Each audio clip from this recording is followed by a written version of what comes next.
era importante o es importante conocer hasta qué nivel hay cierto recuerdo, conocimiento de lo que hemos ido viendo en el curso anterior.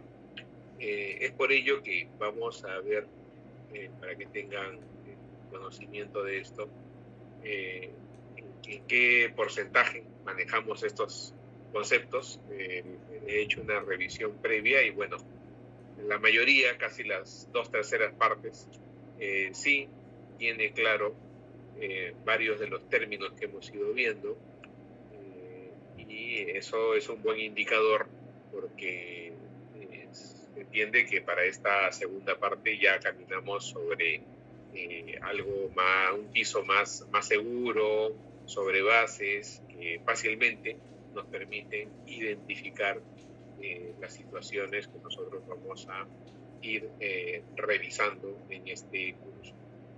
Bien, para verlo de manera muy rápida también, y para que vean de qué manera ha atendido buena parte de la clase, los que recuerden qué opción marcaron identificarán de que si no está en verde es porque es un concepto que deben revisar o tratar de recordar, porque son aspectos que van a manejar a lo largo de su trabajo de manera permanente en el futuro, incluso cuando tengan que tomar alguna decisión o reciban alguna consulta.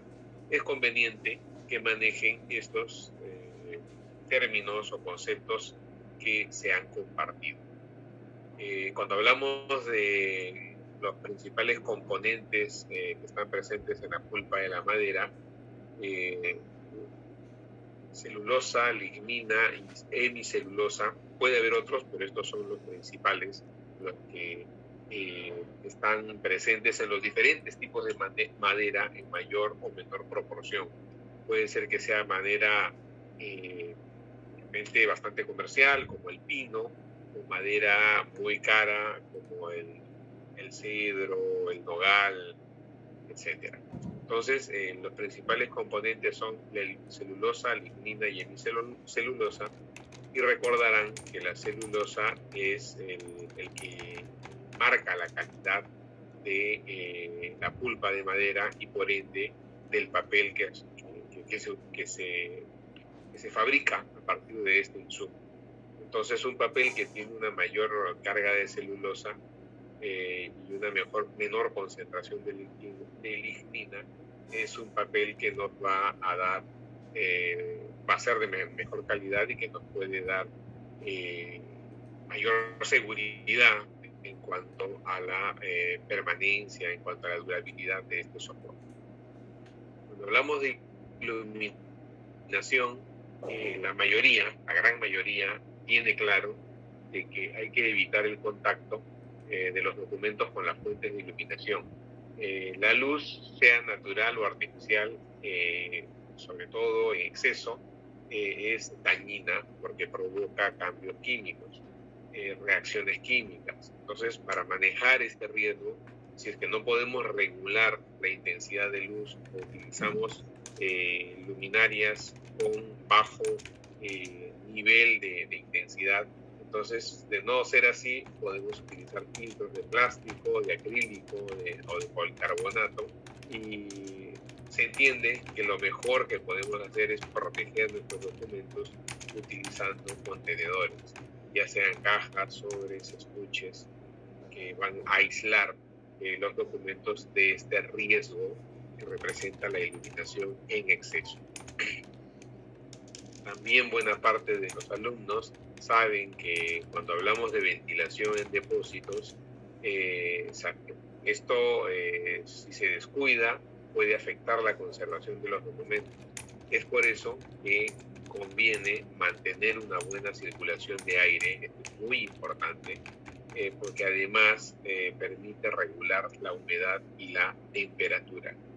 No sé si habrán notado, ahora en esta temporada de calor, podemos poner muchos ventiladores, pero si no hay un ingreso y salida de aire, es decir, una renovación de aire, simplemente estará circulando el mismo aire que es caliente, y eso es lo que los ventiladores van a distribuir por todo el ambiente.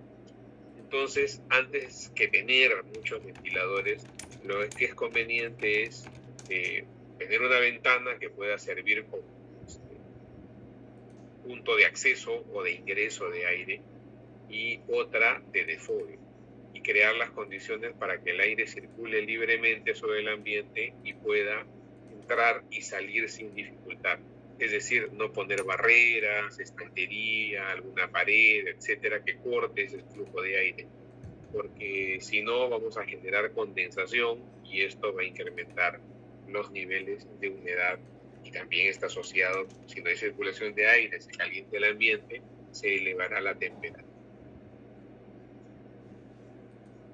Por otro lado, al hablar de deterioro de papel, y si hacemos referencia a las causas internas de este deterioro, está muy presente la acidez y la oxidación, porque la materia prima tiende a evidenciar estos problemas si es que los niveles de acidez son muy altos, el pH, si es que hay exceso de iluminación, se acelera la oxidación del papel o de sus componentes, se acelera la reacción de la lignina si es un papel hecho con pulpa de madera de baja calidad, es decir, que tiene un alto nivel de iridio. Bueno, ahí las respuestas han estado casi repartidas, ¿no? Un poquito cercano al 50%. Vale la pena que advierta, si hablamos de causas internas, recuerden, internas es lo que está dentro del soporte. Si hablamos de papel, es decir, todo aquello que comprende la materia prima, lo interno del papel, sería causas internas. Todo aquello que lo rodea serían causas externas. Es por eso que si hablamos de humedad, iluminación es algo externo. Acidez es interno, pero humedad es externa. Lo mismo pasa con oxidación, que es interno, y humedad externa. Entonces, hay que separar esos términos e identificar si se trata de factores internos o externos de deterioro. En este caso, acidez y oxidación son causas internas del deterioro del papel, porque está dentro de la estructura del soporte, o está dentro de los componentes de la materia prima empleada para fabricar el papel. A ver, cuando hablamos, y esto tiene relación con lo anterior, ¿no? Ahora lo externo, factores externos, todo lo que rodea a los documentos. Buena parte, más del 80%, identifica que estos factores externos, que son microorganismos y bibliófagos, son factores que rodean a los documentos y tienen un origen biológico. Si hablamos de microorganismos y bibliófagos, microorganismos, hongos, bacterias, esporas, bibliófagos, todos los insectos que se alimentan o están presentes en los soportes documentales y bibliográficos. En relación a las acciones que contribuyen a la conservación preventiva de los documentos, lo que no puede darse, por eso estaba pidiendo que identifiquen lo incorrecto, lo que no puede darse, lo demás son buenas prácticas. Es decir, evitar la exposición de los documentos para disminuir su uso y deterioro. Se puede reemplazar por reproducciones de buena calidad, eso se puede hacer, una acción de conservación preventiva. Guardar los documentos en cajas adaptadas a su formato, ¿sí?, de acuerdo al diseño. Entonces será en cajas de determinado tamaño. Los documentos van extendidos o vueltos, pero van protegidos y adaptados a su formato para evitar dañar. Tiene que haber una limpieza del sudor, de la grasa de las manos, etcétera. No usar saliva, seguro que es mejor usar guantes, ¿no? Y disponer locales de depósito en las áreas más seguras y sólidas del edificio principal. Es una acción preventiva. Y por ende, un microclima controlado, donde, si nos fijamos en los valores, la humedad relativa es entre 80 y 95%, que es altísimo. Lo mismo pasa con la temperatura, porque recordaremos que los valores están mucho menos de esto, entonces eso es una práctica que no se debe dar, por eso es incorrecto. Al hacer referencia a las causas externas, lo externo, lo que rodea a los documentos, hay una clasificación que una de las lecturas, la recordarán, está presente. Factores de deterioro de tipo biológico, físico, mecánico, químico. Entonces hay que aprender también a identificar qué tipo de factores son los que nosotros estamos viendo o alertando. Aquí ya jugué con los términos. No existen factores meteorológicos en el ámbito del deterioro de documentos, ¿no? A ver, hay otra respuesta por aquí. Orgánicos. Bueno, orgánico es lo biológico, sería redundante. Y esto es algo que siempre está presente. La temperatura y la humedad influyen en el estado de conservación de los documentos. Y por ende, si hablamos de temperaturas altas, facilitan la aparición de agentes de deterioro biológico como insectos y moho.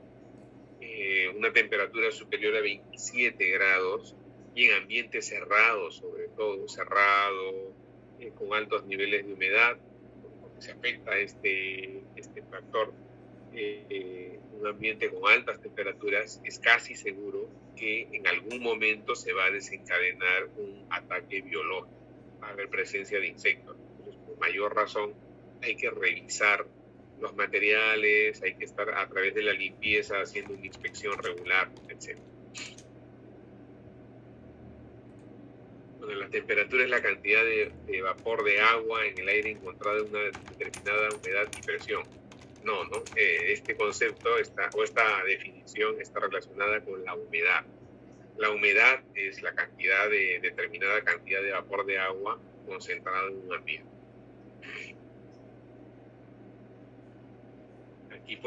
Aquí alguien eligió esta opción donde dice: las fotografías y los soportes plásticos son altamente resistentes a temperaturas altas.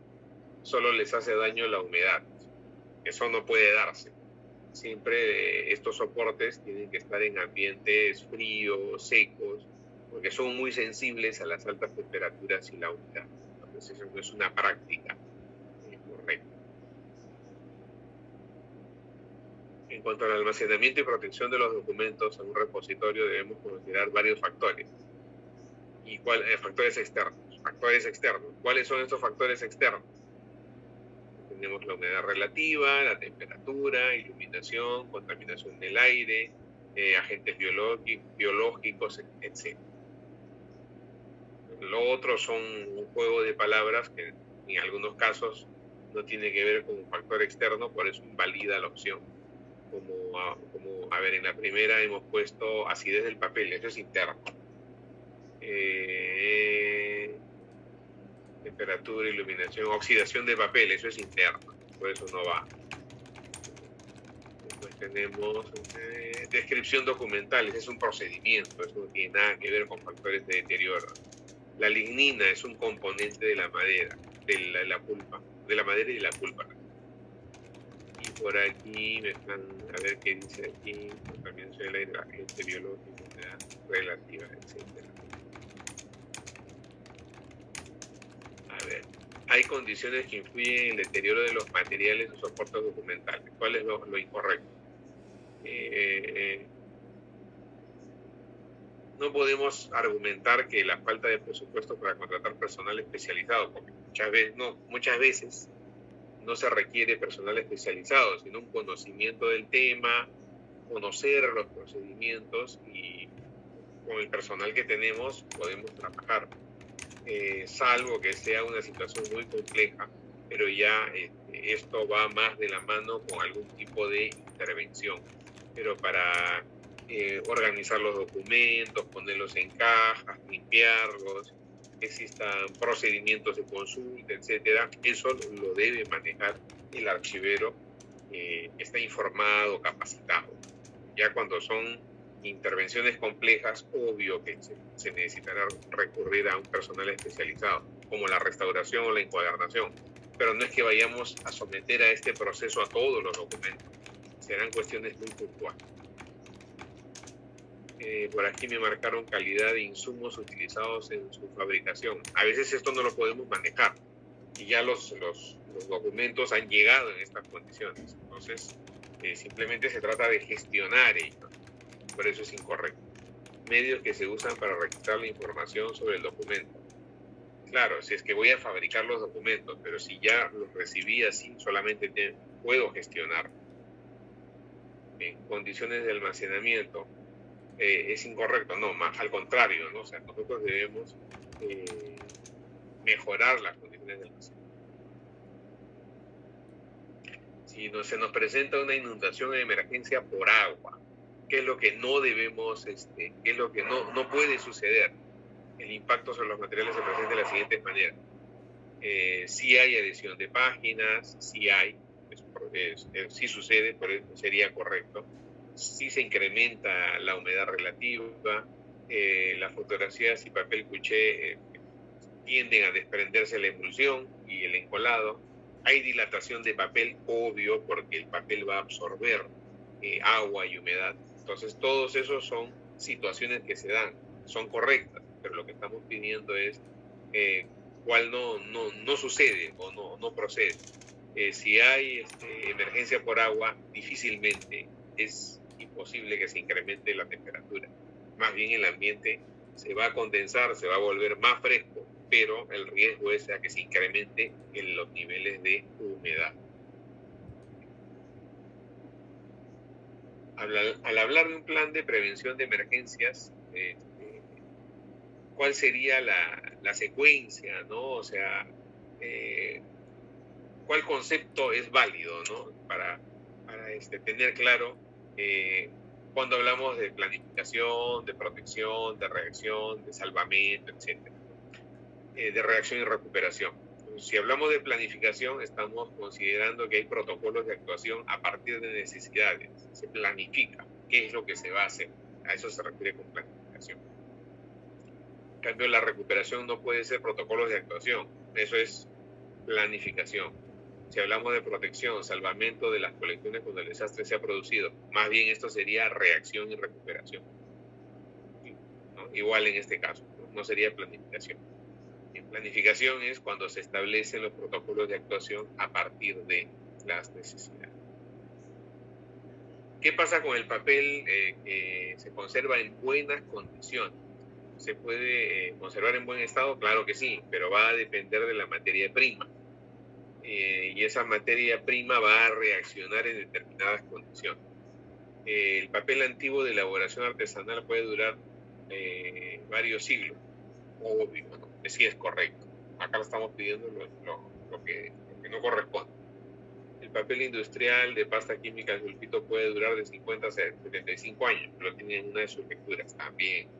Sin embargo, si hablamos de el papel reciclado, recuerden, que se fabrica con materiales de segunda o se hace una mezcla de material de primera mano y de segunda, etcétera.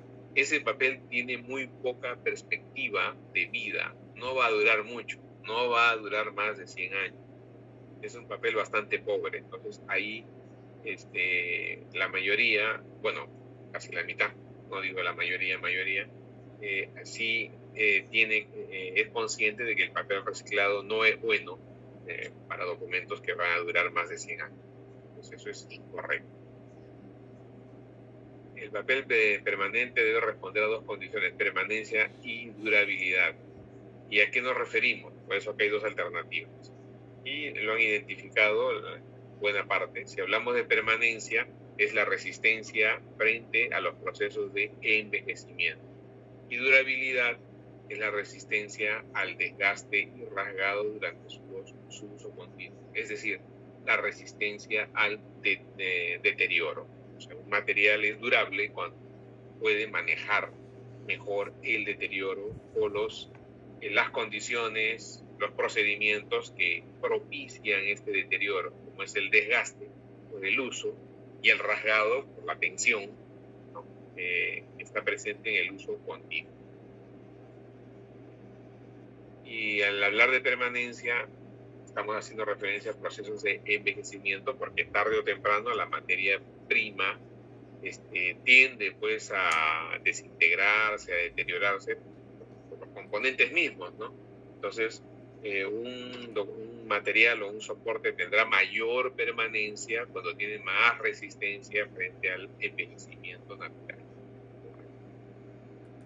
Y algunos o muchos tienen claro que existe una norma ISO para lo que corresponde a papel permanente, y la norma más difundida es la 9706, se encuentra fácilmente en el mercado, y hay una segunda norma que ya es para documentos que han sido fabricados de manera regular con pulpa de algodón, lino, que tienen una fibra mucho más larga, más estable, etcétera, y ese es el ISO 11108. Los otros ISOs no existen, o por lo menos no están relacionados con papel permanente. Y al indagar sobre su experiencia laboral es interesante, esta parte es bastante rica, porque aquí ya vamos identificando en qué anda cada uno de ustedes. Y los felicito porque están en su práctica regular o en sus labores. Prácticamente la mayoría está laborando en el ámbito archivístico, de tal manera que también va a ser bastante práctico para el trabajo que van a desarrollar, ¿no? Muy bien, por ahí algunos tienen el archivo central de debida, haciendo un inventario y foliando los paquetes. Toda actividad es importantísima, no hay más o menos importante, cada actividad cumple su función. Lo que ustedes digan aquí es válido, ¿no? Está en una empresa de ascensores, ¿no? Está haciendo organización, selección y digitalización, está haciendo varios procesos aquí, atendiendo planillas, órdenes de compra, certificados preventivos y correctivos, etc. Gestionando servicios de préstamos, etc.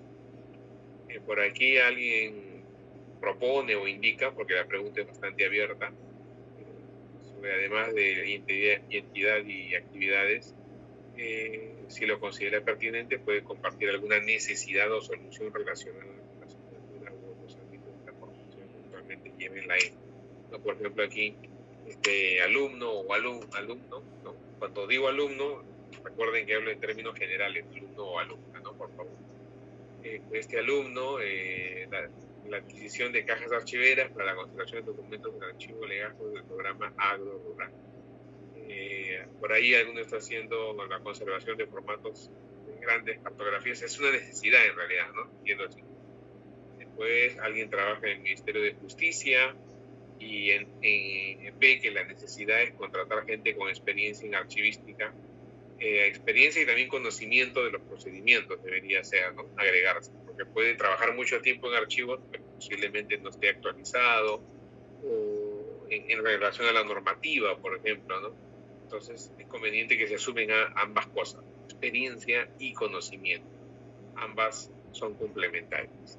Y muy bien, un archivero con experiencia, no necesariamente titulado, o sea, o que tenga una formación de institución, a veces suman la experiencia y se van capacitando y también apoyan ante la necesidad, ante la carencia, de archiveros en muchas entidades públicas. Obvio que esperemos que poco a poco estos espacios se vayan llenando con personal que reciba una adecuada formación académica como la están llevando ustedes. Bien, entonces no solamente de ser gente preparada, sino también poseer la experiencia, claro que sí, porque hoy en día contratan gente que solo tiene CV, más nunca en su vida en cualquier documento saben organizar. Sí, pues regularmente esa es una costumbre que deberíamos gestionarla, tomar conciencia, ¿no? Nos llenamos de tantos papeles, pero de muy poca experiencia, entonces la suma debe ser de ambas cosas.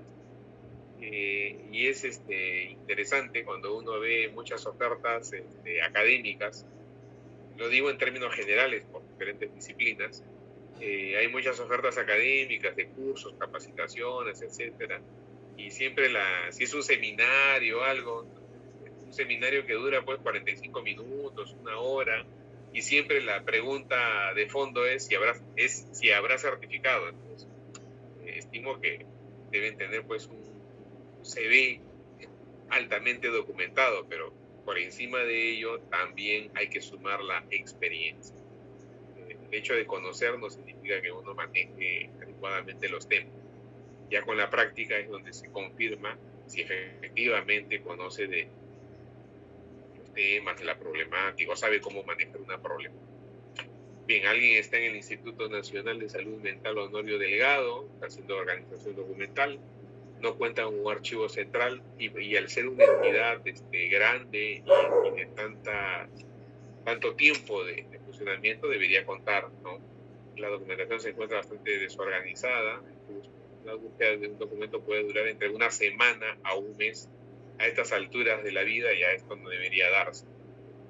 Organizando adecuadamente eso, identificándolo, seguro que estos plazos se van a reducir. Hay una tarea titánica ahí.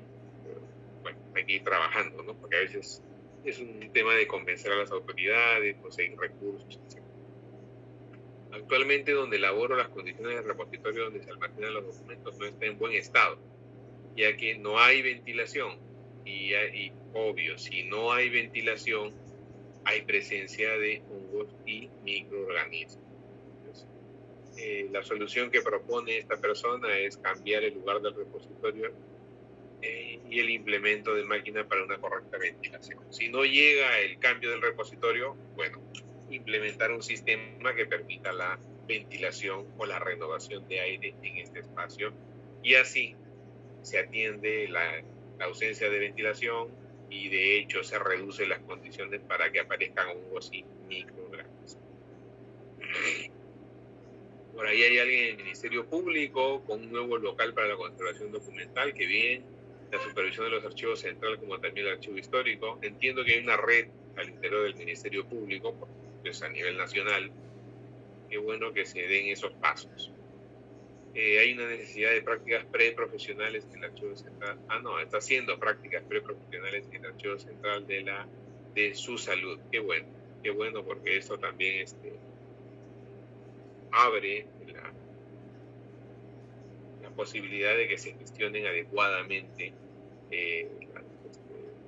las historias clínicas, por ejemplo, debe darse una pauta al respecto. Aquí hay alguien que está laborando en el INS, en un archivo de gestión en el área de investigación. Si no me equivoco, el área de investigación o está acá en el local central de Jesús María, frente al hospital del empleado. Creo que tienen otra sede en Chorrillos, donde hacen incluso otro tipo de estudios y tienen hasta un centro de información, donde una colega trabaja. Bueno, por aquí hay alguien en Procuraduría General del Estado, a nivel de archivo de gestión. Es necesario ejecutar un proceso activístico en organización, descripción y transferencia, más si se tiene en cuenta el tipo de entidad. Esto tiene que ver con los derechos de las personas. Entonces, es importante que se atienda lo que está observando aquí el alumno. Es practicante de archivo en la Academia de la Magistratura y hace organización, limpieza, que bien, y descripción documental. Otra persona estuvo en el Ministerio de Vivienda, donde estaba en el proceso de gestión documental para realizar la transferencia al archivo central. Qué bueno, ¿no? Que los documentos vayan debidamente identificados, ordenados al momento de ser transferidos. Ciudadano, en la ONP hay aire acondicionado en su archivo en vez de instrumentos medioambientales. Idóneo, cuenta con aspersores que podrían mojar el papel, sigue que hay que evaluar este riesgo. Y no se proporciona guantes, por lo cual es la manipulación inadecuada. Bueno, habrá que mantener la higiene, por lo menos, ¿no? Sunedu, Minjus, encargado del archivo central, que bien, muy bien, debe tener bastante experiencia este alumno. Ministerio de Cultura, la unidad ejecutora 08. Entiendo que esta unidad ejecutora es de proyectos de toda la cartera de escritura. Uno de ellos es el de la construcción de la nueva sede de la AGN. Y bueno, aquí está trabajando en ordenar, foliar, digitalizar, inventario, indexación, transferencia de documentos. Hay una persona que no labora, pero seguro tiene experiencia que servirá, ya sea para este curso o en todo caso para otras actividades que son una Manpower Group, actividades de organización documental, atención de requerimientos de información. Aquí el enfoque desde el ámbito privado seguro que es bastante rico también. hay una necesidad del uso de deshumedecedores, ayudan a contrarrestar la humedad de los documentos y el deterioro de los mismos. Por aquí alguien está en Produce, se realizó la conservación documental para los documentos de valor permanente, que bueno, la serie documental registros industriales, para luego ser trasladados a la AGN para su continua conservación. Estimo que previa digitalización para quedarse con un respaldo también. El tratamiento que recibe este tipo de documentos es muy importante porque es de la década de los 40 al 60, es un buen número, 250 cajas aproximadamente. Alguien está en la Contraloría, en el archivo, o ha estado, ¿no?, en el archivo de concentrado de Ucayali, atendiendo préstamo de documentos, eliminación, transferencia y conservación. Por lo visto debe ser muy poca gente la que trabaja aquí porque se reparte, ¿no?, para poder atender todos estos procesos. Aquí hay alguien que aún no cuenta con experiencia laboral en archivos, seguro que lo va a conseguir pronto, no pierda la fe, pero bueno, está capacitándose para ello y entiendo que a través de la escuela también se puede lograr algún tipo de empleo porque hay una bolsa de trabajo bastante interesante. Hay alguien en un archivo privado de TLI, de un archivo privado pasó al sector público, IRP, en el ámbito de archivos audiovisuales, en el cual se conserva documentos con valor histórico en su mayoría. Está haciendo gestión de repositorio, limpieza, digitalización, control de calidad, acceso, servicio archivístico. Bueno, mis respetos porque están atendiendo buena parte de la documentación y entiendo que en IRTP tienen un rico fondo audiovisual que está en su archivo de San Luis, que tiene una gran necesidad de recibir un tratamiento de carácter archivístico. Alguien está en el hospital de Santa Rosa, y no cuentan con PCDA ni PATA, o sea, lamentable, ¿no? Hay que incrementar. Anteriormente estuvo en el AGN, reprografía. Lo más común es encontrarse con documentación deteriorada para los diferentes repositorios. La documentación presentaba friabilidad, interesante, ya maneja los términos de friabilidad, así como quemadura de papel por la tinta ferrogálica. No obstante, como el personal del área no se da abasto, entiendan que el AGN es enorme, tiene ya debe estar llegando a los 40 kilómetros de documentos, es bastante lo que hay que atender ahí, y hay muy poco personal, por eso es que no se da abasto, necesita ser tratada. Una solución puede ser capacitar al personal de los diferentes repositorios para que puedan realizar la conservación preventiva. Efectivamente, ¿no? Muchos podemos asistir en la conservación preventiva, porque son procedimientos, son acciones, porque si no se pasa por alto, como bien nos indica aquí el alumno, terminan deteriorando el patrimonio. Porque es la manipulación daña estos materiales. El personal de digitalización también se le podría capacitar, pues tiene contacto con el patrimonio, para lo que puede observar y atender de forma provisional la documentación cuyos folios se encuentran propensos a ser dañados, colocando papel cebolla u otro separador en los folios sanos de los dañados. Tener una barrera ahí. Ya para terminar, hay otra persona que trabaja también en historias clínicas del Hospital Santa Rosa. Las historias se usan como fuente de investigación para posibles casos. En su mayoría las antiguas, sobre todo, las tenía en un rincón amontonadas al intemperie, que podría ser parte de su archivo histórico, ¿no? La organización del archivo tampoco es la adecuada, le falta espacio entre estos.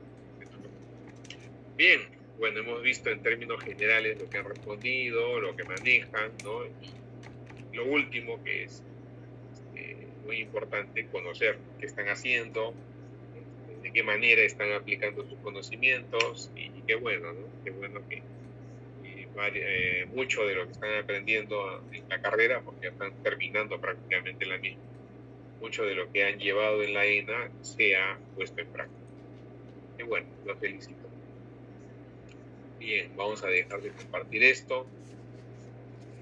Y antes que se nos pase el tiempo, porque ya el tiempo está volando, esta sesión es muy cortita, vamos a tomar la asistencia que corresponde.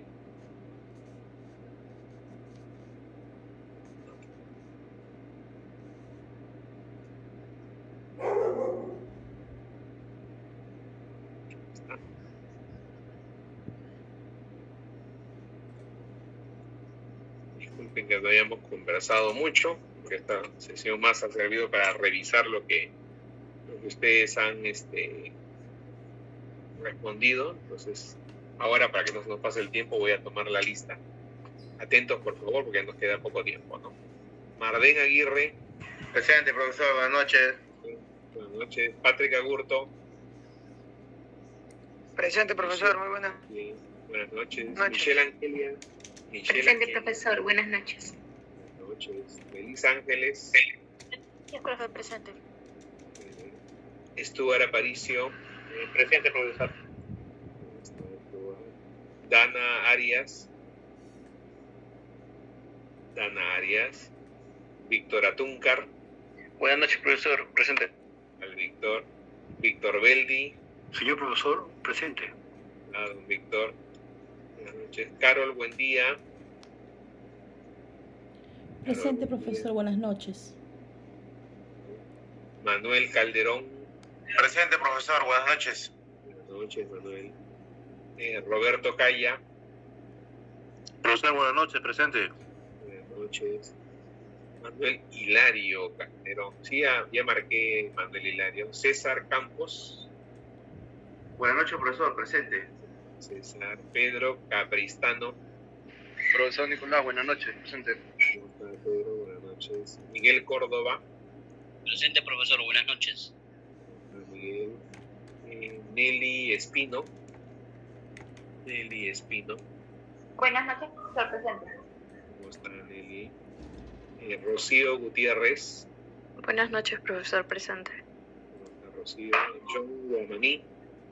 John Guamaní. Profesor, presente. Mayra Justiniano. Presente, profesor. ¿Cómo está, Mayra? A ver, Nelly. Profesor, buenas noches. A ver. Sí, Dime ahí. profesor, buenas noches, presente. Claro que sí, ya la marqué. Sí, marqué su. Sí. A ver, sí. Gracias. Muy bien. Ok. Gladys Lescano. Buenas noches, profesor, presente. Gladys. Jael Mirano. Jael Presente. Mirano. Presente, profesor, buenas noches. Buenas noches. Catherine Muñoz. Presente, profesor, buenas noches. Buenas noches, Catherine. Juan Obando. Buenas noches, profesor. Presente. Buenas noches. Jonathan Pajuelo. Jonathan Pajuelo. Ana Presente, profesor. Buenas noches. Ana Paredes. Buenas noches, profesor, presente. Gerson Parodi. Presente, profesor. Buenas noches. Pascual Ramos. Presente, profesor. Buenas noches. Cristian Romaní. Buenas noches. Presente, profesor. Buenas noches. Jorge Sarmiento. Presente, profesor. Buenas noches. Luis Simón. Presente, profesor. Buenas noches. Buenas noches. Gonzalo Suárez. Buenas noches. Presente. Yara Tirado. Buenas noches, profesor, presente. Miguel Velázquez. Buenas noches, profesor. Presente. Alan Zavala. Profesor, buenas noches. Presente. Buenas noches. Natalia Sea. Natalia Sea. Profesor, buenas noches, presente. Rosana Zuni. Buenas noches, profesor, presente. ¿Cómo está? Buenas noches. Muy bien. Vamos. Dana Arias llegó. Muy bien. Vamos a cerrar esta clase aquí. Tengo una consulta que la vamos a resolver en la siguiente clase. Entiendo que ya cerramos esta clase y tienen otra. Nada, los veo la próxima semana. Esto ha sido muy rapidísimo. Ya, que tengan un buen fin de semana. Gracias. Igualmente, profesor. Gracias. Buenas noches, profesor. Gracias, profesor, buenas noches. Buenas noches, profesor. Dios lo bendiga.